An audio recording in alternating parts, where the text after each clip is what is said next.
Welcome to Cover to Cover. Today we're diving inside the pages of The Advocate, where I'll be chatting with editorial director Neil Brovman. But first, my sit down with writer of our cover story clown show, John Casey. Today we're talking with John Casey about his cover story clown show and why Representative George Santos and the idea of LGBTQ plus Republicans is still a joke. Hi John, thank you for joining me. Can you Glad to be here. explain the reason why you wrote this article and why now?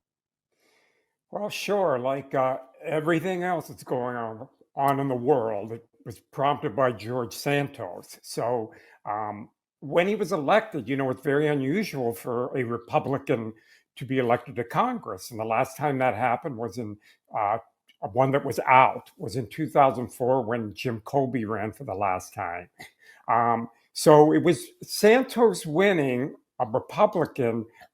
That's unusual. So then when we realized that it's been 18 years since another out Republican was elected, we started to dig a little deeper. And so that seriously it was George Santos's election, and it just showed the vast gap there is between the LGBT community and the Republican Party, really. I mean, it was a great article. I learned so much. I was saddened to think, why do you think it's just going to get worse from here? Well, I think we're already seeing it. We're seeing these ridiculous drag laws, particularly in Tennessee, that are just so open ended. Well, God knows who's going to be arrested or doing anything illegal. And on top of that, the transgender legislation is being put through too, and transgender youth bills. These are horrible. And what's happening is the Republican Party is becoming more and more using the drag community and the trans community as polarizing and divisive issues. So you have somebody like Ron Santos, who, whether you believe one pole or another, is leading in the polls. He's got his "Don't Say Gay" bill, and he's very virulently anti-gay, anti-LGBTQ, and so other candidates are going to start piling on. We've already seen Donald Trump take his shots at the transgender community, so we're going to see this hurtful behavior toward our community at least through the 2024 presidential election. And sadly, it seems to be working for them, which is the craziest thing. Is anyone optimistic that the party will be more tolerable about LGBTQ candidates in the future? Well, oddly, it's Steve Gunderson, who was the first Republican congressman he was reelected in 1994 after he was outed on the House floor. So he is sort of a godfather of what you might call the gay Republicans. But he is optimistic that the next generation, which he views as more accepting and tolerant, will be the one to change Republican attitude toward the LGBTQ community. Now, I talked to about 6 people for the article, and he was the only one that was optimistic about the future. So we shall see. Be sure to read the full article in The Advocate. Now, let's find out what else is inside The Advocate with editorial director Neil Brovman. Hi Neil, great to have you on Cover to Cover. The cover story clown show has got quite a lot of attention. Congratulations on that, but I'll be chatting with John Casey later. And I love the artwork. Congratulations on that. But another article that I had to ask about is Trudy Ring's article reminding us that the right wing is waging war on trans youth. What is going on with the bans on gender affirming care in like Arkansas and Alabama right now?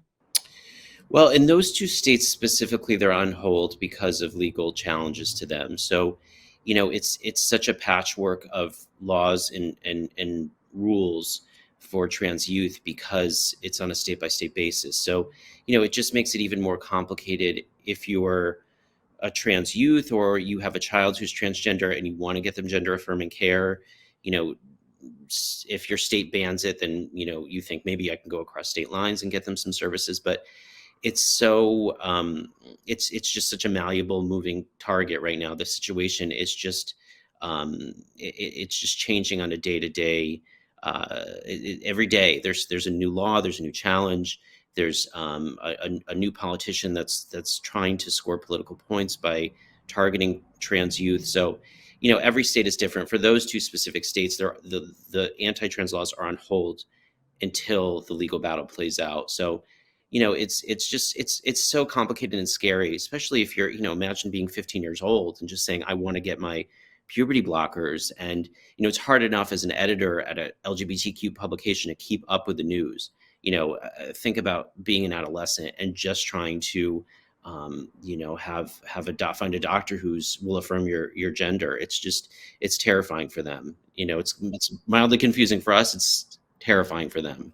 I know, in such a tender age, and having your private life and feelings just broadcast for the world, it's Yeah, it's terrible. And I think, you know, whether these politicians really genuinely have a stake in trans lives it's not, to me, it's not genuine. It's not clear at all, you know, that they actually care about these kids. It's that this is an opportunity for them to whip up fear and ignorance and score political points. And I think that sort of it's just so mean-spirited, and it's so cynical to make children, you know, the target, just so you can get reelected. Okay, well, moving along, great articles. This issue of the magazine had me hooked. Breaking down the rules. What's going on? Are men who have sex with men now allowed to give blood? Well, we're in the public comment period right now, so nothing has changed as of now, as of April 2023. But it looks like we're moving into a place where it's going to be easier for gay and bisexual men to give blood. Before there, you know, it started decades ago in the advent of AIDS, where, you know, if you had any sort of same-sex sexual activity, you were banned from giving any sort of blood. But the rules have been relaxed somewhat in the years since. Now I believe it stands at if a man has not had sexual activity with another man in 3 months, then they can give blood. So even that is viewed as discriminatory and not in line with science. So I think we're going to get to a point with these new rules that it's going to be based on behavior and not whether you're gay or bisexual. And I think that's a wonderful thing, because there's people who are heterosexual and are at risk of you know, transmitting certain STDs, and it's more in line with behavior and less in line with identity. And I think people have been cheering for that for years, and we're finally catching up. So, your article, sir. Let's talk Real Friends of WeHo. Now, Neil, tell me in short, do gay men really hate gay reality stars? You know, I think that's it's definitely a blanket statement. I think that gay men, and we talk about this in the article, they definitely scrutinize their peers, fellow gay men, fellow queer men, more than others. And I think that's we're kind of we judge, we criticize, and I think we're harsh on people who are like us. Thank you for watching Cover to Cover. I'm Stephen Walker. Subscribe to our YouTube channel and visit theadvocatechannel.com for the latest news.